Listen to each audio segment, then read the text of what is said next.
ምንም ዲግሪ አስፈልግም፣ ምንም ሰርቲፊኬት ከእናንተ አስፈልግም። ፕሮፌሽናል ቲችንግ ከመረጣችሁ እናንተ ሰርቲፊኬት እንድታስገቡ ይፈልጋል፣ ዲግሪያችሁን እንድታስገቡ ይጠይቃል። ፎቶ ቤት የተነሳችሁ ሊሆን ይችላል። ያን ፎቶ ፕሮፋይል ላይ ስለራሳችሁ ግልጽ አድርጋችሁ ዲስክሪፕሽን ግልጽ አድርጋችሁ ትጽፋላችሁ። ማለት ላይ ቪዲዮ በአጭር መልኩ ሰርታችሁ ማቅረብ ትችላላችሁ። ይሄን ቪዲዮ እዩና መስራት ትችላላችሁ። ለምሳሌ እዛ ተሰራውን ይሄን ቪዲዮ Salam, hello everyone. My name is Nadraman. I am a native Amharic speaker and I teach Amharic on italki. እዚህ ጋር እንግዲህ እንደሰማችሁት ምንድነው ይሄ ለምግብያነት የተጠቀሙበት ቪዲዮ ነው ማለት ነው።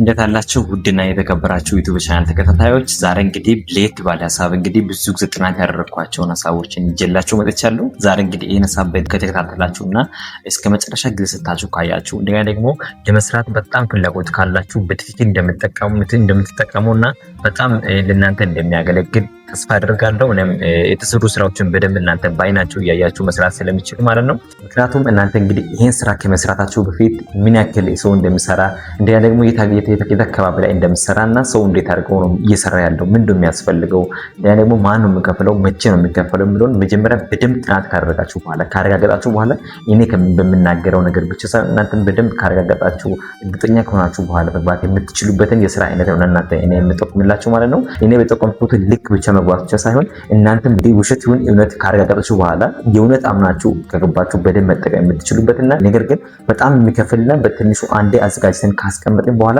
በደንብ ገቢ ማግኘት የምንችልበት የኦንላይን ስራ ነው ማለት ነው። ይህ ስራ ደግሞ ለየት የሚያደርገው ነገር ምንድነው? አንዴ ሰርታችሁ ስታስቀምጡ ለብዙ አመት መጠቀም የምትችሉበት ነው ማለት ነው። አንዴ ሰርታችሁ ካስቀመጣችሁ ነው። ካስቀመጣችሁ ደግሞ ያም እናንተ በሌላችሁበት ሰዓት ላይ ሌላ ሰው ከፍተው መማርና ከዛ መርዳት የሚችልበት ለማርና መረዳት ሲፈልግ ደግሞ ክፍያ ከፍሎ ማግኘት የሚችልበትና እናንተም ቁጭ ብላችሁ ገቢ ማግኘት የምትችሉበት እናንተ የለፋችሁበት ልፋት በትክክል ማግኘት የምትችሉበት ኦንላይን ስራ። ስለዚህ ያ ስራ ምንድነው ካላችሁ ዛሬ ምንም ይሄን ስራ ለመስራት ምንም ዲግሪ አስፈልግም፣ ምንም ሰርቲፊኬት ከእናንተ አስፈልግም። አስተምራችሁ ማግኘት የምትችሉበት እናንተ የምታውቁትን ነገር ብቻ ሼር በማድረግ ገቢ ማግኘት የምትችሉበት ነው። ይሄ ደግሞ በዓለም አቀፍ መድረክ ላይ እንዴት ዶላር እንደምታገኙ ከኤ እስከ ዜድ ለእናንተ እንደዚህ ማሳያችሁ ይሆናል። ከእናንተ የሚጠበቀው ይህን ቪዲዮ ሳታቋርጡ እስከ መጨረሻ መከታተልና ያልገባችሁ ነገር ደግሞ ኮመንት ቦታ ማስቀመጥ፣ ለበለጠ መረጃ የምታገኙበትን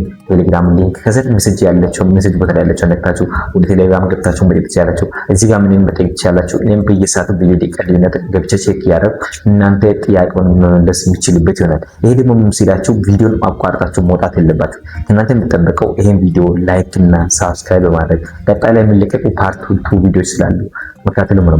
ይሄን ደግሞ መጀመሪያ እንደ ጥያቄ መቀመጥ ያለበት ማን ነው የሚከፍልልን፣ መቼ ነው የሚከፍልልን፣ እንዴት ነው ክፍያ ማግኘት የምንችልበት የሚለው እንደ ዋና ያቀርባል ማለት ነው።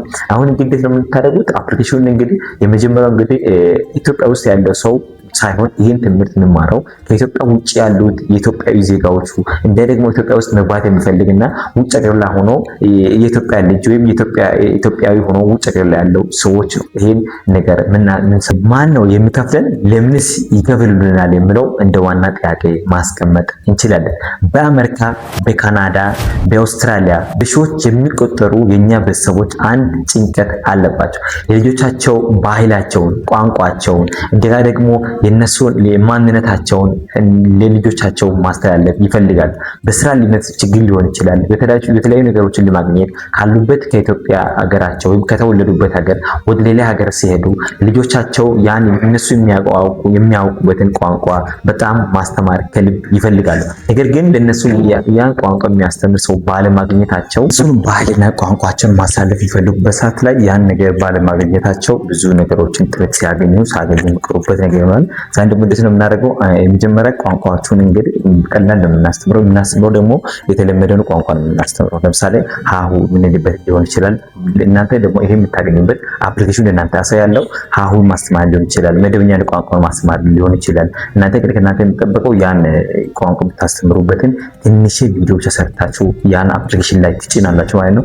አፕሊኬሽን ላይ የተጫነችውን ሀሳብ ሰው ገብቶ ያል ካየ በኋላ አንድ ለሁለት ሳምንት ምናምን ሊቆይ ይችላል። ያን ገብቶ ቼክ ያደርጋሉ። አጭር ቪዲዮ ናቸው የምታስቀምጡት ማለት ነው። ውጭ ሀገር ላይ ሆኖ ዩቲዩብ ይሰሩ ለሰዎችን ታውቃላችሁ። አረብ ሀገር ላይ ሆኖ የቤት ስራ የሰው ቤት ላይ እየሰሩ ሌላ ተጨማሪ ደግሞ ገቢያቸውን የሚያገኙበት የኦንላይን ስራዎች የሚሰሩበት ዩቲዩብ ላይ ቪዲዮ የሚሰሩበት የተለያዩ ሰዎችን ሼር የሚያደርጉበትን ከውጭ ሀገር ላይ ሆናችሁ እነሱ የሚሰሩበትን ታያሉ ነው። ሌሎች ላንጉዌጅ ቲዩቶሪያሉ ለሁለት ነው አካፍለን የምናየው። አንደኛው ፕሮፌሽናል ቲዩቶሪያል፣ ፕሮፌሽናል ቲዩቶሪያል ዶክመንት የሚያስፈልግ ዲግሪ የሚያስፈልግ በደንብ ማስመር የሚችሉ የተለያዩ ኖርማል መደበኛ መንበርነት የሚያስፈልግበት ማለት ነው። ኮሚኒቲ ቲዩቶሪያል ማለት አካባቢ ላይ የተለመደ ቋንቋ ብቻ ኮሚኒኬት ማድረግ የምንችልበት ማለት ነው። የምናስተምረው ስለ ኢትዮጵያ ቡና አዘገጃጀት ሊሆን ይችላል፣ ኢትዮጵያ ባህል ሊሆን ይችላል፣ ዳንስ ሊሆን ይችላል፣ የተለያዩ ካልቸሮችን ብቻ በአማርኛ የምናስተምርበት ማለት ነው። እሱን የምናስተምረው ደግሞ እንዴት ባላችሁ ተጠቅምባቸው ዌብሳይት እዚህ ጋር ያለችዋን ሰርች ማድረግ ትችላላችሁ። የአፕሊኬሽኑን ዳውንሎድ ማድረግ ትችላላችሁ። ጽሁፍ ጽፋችሁ ሰርች ማድረግ ትችላላችሁ። ሰርች አድርጋችሁ እንደገባችሁ አፕሊኬሽኑን ዳውንሎድ እንድታደርጉ ይጠይቃል። አፕሊኬሽኑን ዳውንሎድ ካደረጋችሁ በኋላ ሁለት አይነት ነገር ነው የሚጠይቃችሁ ማለት ነው። መጀመሪያ ምንድነው ካንተሪ ቲቺንግ የሚለውን ትመርጣላችሁ። ከመረጣችሁ በኋላ ደግሞ ሁለት አይነት ነገሮችን ያመጣል። ፕሮፌሽናል ቲቺንግ እንደ ኮሚኒቲ ቲቺንግ የሚለው መጀመሪያ እንደነገርኳችሁ እናንተ የምትመርጡት ፕሮፌሽናል ቲቺንግ ሳይሆን ፕሮፌሽናል ቲቺንግ ከመረጣችሁ እናንተ ሰርቲፊኬት እንድታስገቡ ይፈልጋል። ዲግሪያችሁን እንድታስገቡ ይጠይቃል። ነገር ግን ኮሚኒቲ ቲዩቶሪያል ሲሆን ደግሞ ምንም ሰርቲፊኬት ከእናንተ አይፈልግም። ኖርማል ኮሚኒኬሽን እንደሆነ ስለሚያውቅ ማለት ነው።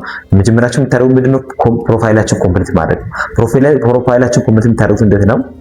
ፕሮፋይል ኮምፕሊት የምታደርጉበት ሰዓት ላይ በትክክል እናንተን የሚገልጽ እና በጣም ፈገግታ ያለው ፎቶ እንደገና ደግሞ የተለያዩ ሱፍ ለብሳችሁ የተነሳችሁ ሊሆን ይችላል። ፕሮፋይል ላይ በደንብ ግልጽ አድርጋችሁ ፎቶ ኤዲት ተደረገ ሊሆን ይችላል። እንደገና ፎቶ ቤት የተነሳችሁ ሊሆን ይችላል። ያን ፎቶ ፕሮፋይል ላይ ታስቀምጣላችሁ ማለት ነው። ሁለተኛ ደግሞ ስለራሳችሁ ግልጽ አድርጋችሁ about your description ማለት ነው። ስለራሳችሁ በጣም የምታብራሩበት አማርኛ ቋንቋ ማስተማር እንደምትችሉ ብዙ ልምድ እንዳላችሁና እንደገና ደግሞ በደንብ ግልጽ የሆነ አማርኛ ለልጆቻችሁ እናስተምራለን የሚለውን ከራሳችሁ የራሳችሁ ፕሮፋይል ፎቶ ስር ሁለተኛ ላይ ምን ታደርጋላችሁ? ዲስክሪፕሽን ግልጽ አድርጋችሁ ትጽፋላችሁ። ሶስተኛ ላይ ቪዲዮ በአጭር መልኩ ሰርታችሁ ማቅረብ ትችላላችሁ። ይሄን ቪዲዮ እዩና መስራት ትችላላችሁ። ለምሳሌ ለዛ ተሰራው ይሄን ቪዲዮ ማየት ትችላላችሁ። Hello everyone, my name is Nadraman.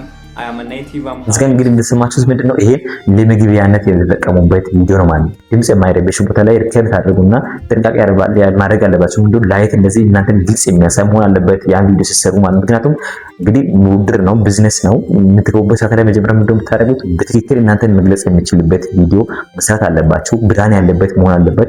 ሳውንድ ወይም ድምጽ በትክክል ለነሱ የሚያሰማ መሆን አለበት። ምክንያቱም እነሱ ብራቸውን ከፍለው ነው እንግዲህ ልጆቻቸውን የሚያስተምሩት። ያን ደግሞ ለማግኘት በትክክል የተሰራበት ድምጽ ጥርት ያለ ድምጽ ያለበት መሆን አለበት። ሌላ ደግሞ ላይት ያለበት ላይ ሪከርድ ማድረግ አለባችሁ። መጀመሪያ ምናልካችሁ ፕሮፋይላችሁ ላይ በትክክል የሚታይ ፎቶ ማስቀመጥ። ሁለተኛ ላይ ስለራሳችሁ በደንብ ዲቴል የሆነ ኤክስፕላኔሽን ከዛ አማርኛ ማስተማር እንደምትችሉ ግልጽ አድርጋችሁ መጻፍ። ሶስተኛ ላይ እናንተ ሳውንድ ሊሆን ይችላል። እንደገና ደግሞ ተጨማሪ ቪዲዮ ሪከርድ የምታደርጉበት ጫጫታ ያለበት ላይ እንደገና በደንብ የሚታይ እንደገና ደግሞ ፈገግታችሁ እንግዲህ እንደውም ማስታወቂያ እንደምሰራ ሰው ግልጽ ናችሁ ማስረዳትና መናገር እንደምትችሉ አድርጋችሁ ማስቀመጥ። እንደገና ዋጋችሁን ስታስቀምጥ ደግሞ ዋጋ በትክክል መግዛት የምትችሉበት የመጀመሪያ የምትገቡበት ስለሆነ ዋጋ ከፍ ማለት የለበትም። ከ1 እስከ 10 ዶላር ማስቀመጥ ትችላላችሁ። ይሄ ማለት እስከ 1650 ብር ከምናምን ማስቀመጥ ትችላላችሁ ማለት ነው። ምክንያቱም የሚቀመጠው ዓለም አቀፋዊ ስለሆነ በዶላር ነው በዶላር ነው እንግዲህ የምታስቀምጡት ማለት ነው። $1 እስከ 10 ባለው ታስቀምጡና ቀጣይ እየለመደ ሲመጣ እናንተ ከፍ ያደርጋችሁ መጻፍ ትችላላችሁ። እናንተ በደንብ አስተማራችሁ በደንብ እናንተ መረዳት ሲጀምር ማለት ነው ያ ሰው እናንተ መፈለጉ ስለማይቀር ብር እየጨመራችሁ ወይም ደንበኛ ካገኛችሁ በኋላ እየጨመራችሁ መሄድ ትችላላችሁ ማለት ነው። ይህ ፕላትፎርም ደግሞ ሎተሪ ወይም ዝም ብለን ተጠቃሚ ወይም ይሄንን የፈለግነው ማድረግ የምንችልበት ሳይሆን በትክክል ሰርተን ማግኘት የምንችልበት ይሆናል ማለት ነው። ይሄ ደግሞ ከ1 ሳምንት እስከ 2 ሳምንት ባለ ጊዜ ውስጥ ቬሪፋይ ሲያደርግና በትክክል አካውንቱን ከፍታችሁ አክቲቭ ከሆነ በኋላ በትክክል ስታር እየጨመረ ሲሄድ እናንተ የመጀመሪያ ደግሞ ኢንቫይት ያደረገ ሰው ስታር ያስቀምጣል። ከ5 1 2 3 ምናምን ያለ ስታር ሲያስቀምጥ ሌሎቹ ደግሞ ተቀባይነት የማግኘት ቻንስ እየጨመረ ወይም እየሰፋ ይሄዳል ማለት ነው። ይህን ስታደርጉ ደግሞ መጨረሻ እንግዲህ ክፍያ የምትቀበሉበት ምንድነው በፓይነር አፕሊኬሽን ይሆናል። ፓይነር አፕ እንዴት አድርጋችሁ መክፈት እንደምትችሉ ያልገባችሁ ካላችሁ ሜሴጅ ቦታ ላይ አስቀምጡልኝ። ኮሜንት ቦታ ላይ አስቀምጡ፣ ደግሞ እኔ መመለሳችሁ ይሆናል። መክፈት ካልቻላችሁ ደግሞ ፓይነር የተሰራበት ሌላ ቪዲዮ ስላለ እሱ ላይ ገብታችሁ ማለት ያላችሁ ይስራል የምትሉ ከሆነ ደግሞ ኮሜንት ቦታ ላይ ጽፉልኝ። እናንተ ደግሞ በቀጣይ ቪዲዮ ፓይነር መከፈላችሁ ይሆናል ማለት ነው። አፕሊኬሽኑ ምን አይነት ነገሮችን እንደያዘ ቀጣይ ደግሞ ሁለተኛ ቪዲዮ ከዚህ ቪዲዮ ቀጥለው የሚለቃችሁ ይሆናል ማለት ነው። እንግዲህ ያን ቪዲዮ እያያችሁ በጣም የምትገረሙበት ነገር የምታዩት ነው። ከዚህ ቪዲዮ መጨረሻ ላይ ደግሞ አፕሊኬሽኑ ላይ የሚጠቀሙ ሰዎችን ብዛትና ምን ያክል ሬት አድርገው እንዲያስቀምጡ እናንተ ማሳያችሁ ይሆናል። ያን ቪዲዮ ደግሞ በትክክል እስከ መጨረሻ ካያችሁ እናንተም በጣም ደስተኛ ሆናችሁ የራሳችሁን መስራት የምትችሉበት ቻንስ ነው ማለት ነው። ይሄን ዩቲዩብ እንግዲህ ይሄን ቪዲዮ ለእናንተ ሲሰራ በጣም ተሰቃይቼ እናንተ በአንድ ጠቅ ወይም አንድ ሳብስክራይብ ማድረግ ይሄን አካውንት ተከታይ እንድትሆኑ ዘንድ ሊያሳስባችሁ ወዳለው። ተጨማሪ ደግሞ ይሄን ቪዲዮ ላይክ እዚህ ጋር እንግዲህ ዋጋቸውን ያስቀምጡበት ነው። በአንድ ሰዓት የሚከፈልላቸው ብር ነው ማለት ነው። አንድ ከፍላችሁ ገባችሁ በኋላ ትምህርቱን መቀጠል የምትችሉበት ነው። ከዛ በመቀጠል እዚህ ጋር $8 የተቀመጠበት አለ። እዚህ ጋር በመቀጠል 10 ነው ያስቀመጡት። እንግዲህ እዚህ ጋር እናንተ ናችሁ የራሳችሁን ብር የምታስቀምጡት። በስንት ብር መስራት እንደምትፈልጉ ሁሉም ነገር እዚህ ጋር እናንተ ማስቀመጥ ትችላላችሁ ማለት ነው። እንግዲህ አፑ በውስጡ ይሄን የዚህ አይነት ነገር ነው የያዘው ማለት ነው። ሁለተኛ ዙር ቪዲዮ እንግዲህ የሚሰራላችሁ ይሆናል። እናንተ እንግዲህ ሀሳብ አስተያየታችሁ ያልገባችሁ ነገር ካለ የአፕሊኬሽኑ አከፋፈት እንዴት አድርጋችሁ እንደምታሞሉ ሁሉ ነገር ደግሞ በቀጣይ ቪዲዮ ደግሞ በሌላ ቪዲዮ እስከምንገናኝ የተጨማሪ ነገር እንግዲህ አፕሊኬሽኑ ላይ ያለው ነገር ግልጽ ለእናንተ ማሳያችሁ ይሆናል። ይሄ ፓርት 1 ቪዲዮ ነው። በቀጣይ እስከምንገናኝ ባላችሁ በሰላማችሁ እዛ ሀሳብ አስተያየታችሁ እንግዲህ ኮሜንት ላይ አስቀምጡልኝ። ተጨማሪ ደግሞ የተለያዩ ነገሮችን የምናማማርበት ቴሌግራም አካውንት እዚህ ጋር ሜሴጅ ቦታ ላይ ያላችሁ ነካችሁ ስትገቡ ቴሌግራም ሁሉም ነገር ፖስት እንደሚደረግ አታጡ ማለት ነው። በቀጣይ እስከምንገናኝ ባላችሁ በሰላማችሁ እዛ እኔ ወንድማችሁ ዮሐንስ ነኝ።